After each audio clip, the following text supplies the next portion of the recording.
سلام علیکم وروره دغه ډیټابیس چې دی د دوکان او د ګدام دپاره دا جوړ شوی دی. په دې کې دا څو برخې دي. یو ډاشبورډ ده چې دلته ټول اعمار درته ښیي، څومره پیسې په داخل کې دي، ګټه او تاوان دا ټول دلته شته.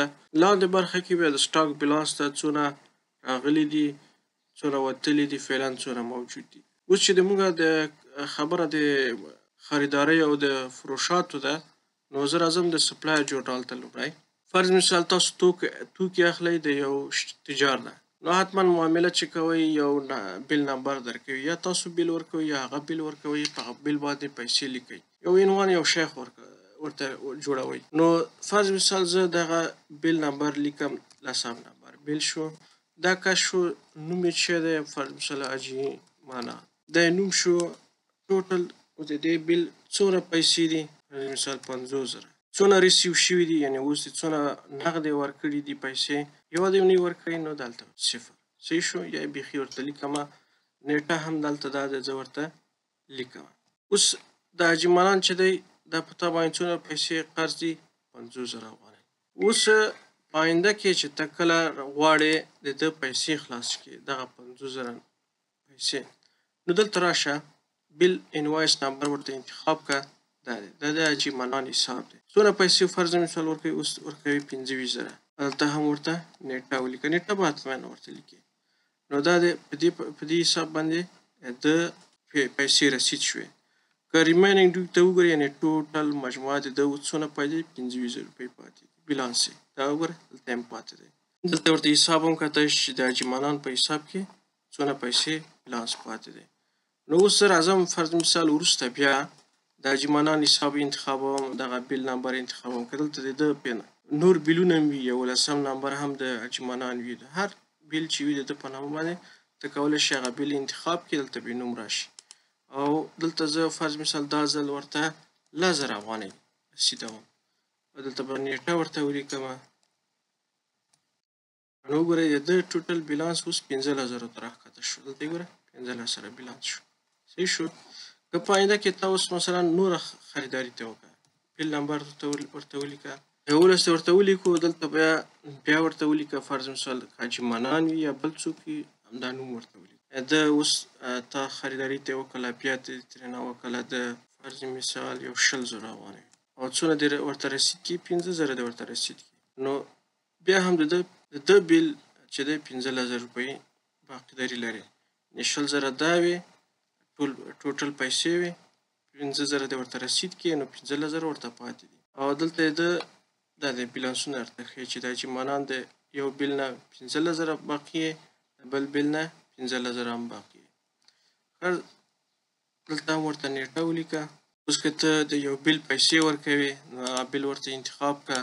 فرض مثال د 11 بیل نمبر پیسې ورکوې، څونه پاتې دي، 15,000. 15,000 ټولې ورته خلاصوي. دا هم ورته نیټه ولیکه.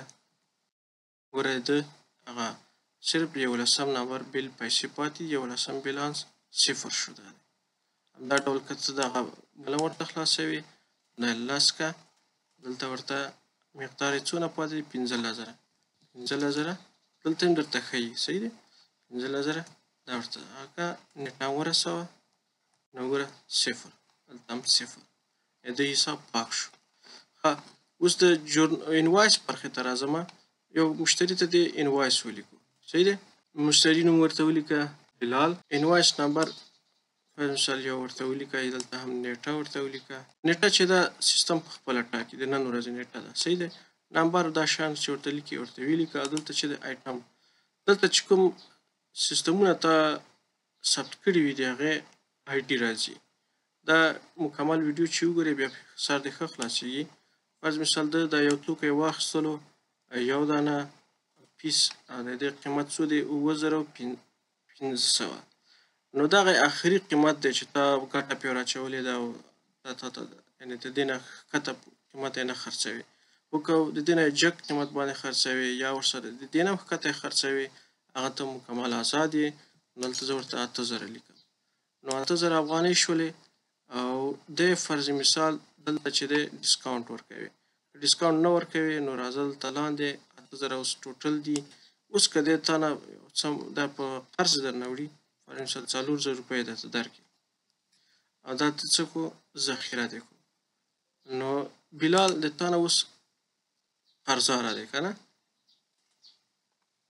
بیا به راشئ سپلایر جورنال ته سپلایر جورنال وبښئ کسټمر جورنال ته ځکه دا مشتري دی نو دلته ورته وګوره نوم انتخاب کړه د بلال په نامه باندې پیمنټ یې څه شی دی ګوره دلته دی ته ښیم چې د ده پیسې څونه پاتې دي 4000 روپۍ پاتې دي نو څونه روپۍ فرض مثال درته تحویلوي زه به 2000 درته کوم یا 4000 مکمل چې حساب یې خلاص شي 4000 روپۍ یعنې دا یو هفته بعد راځي وګړهي حساب دی پیسې ترې راټولوي دلته هم ورته نیټه ولیکه کنټرول او دا دوه نقطې سر په سر چې دي د ایل څنګ ته نو دا د نن ورځې نیټه لیکي دلته که غواړې چې د یو مشتري څونه پیسې بیلانس پاتې دی نو هغه یې درته ښایي څه شو د بلال مونږ پیسې خلاصې کړي نو بیلانس یې هم صفر دی او دا برخه یې چې ده دلته هم همغسې درته بیلانس یې ښایي دلته یو سینډ ریمایندر هم لري که چېرته مثلا دا کس تا ته پیسې درنه کړي لکه د احمدي چې دی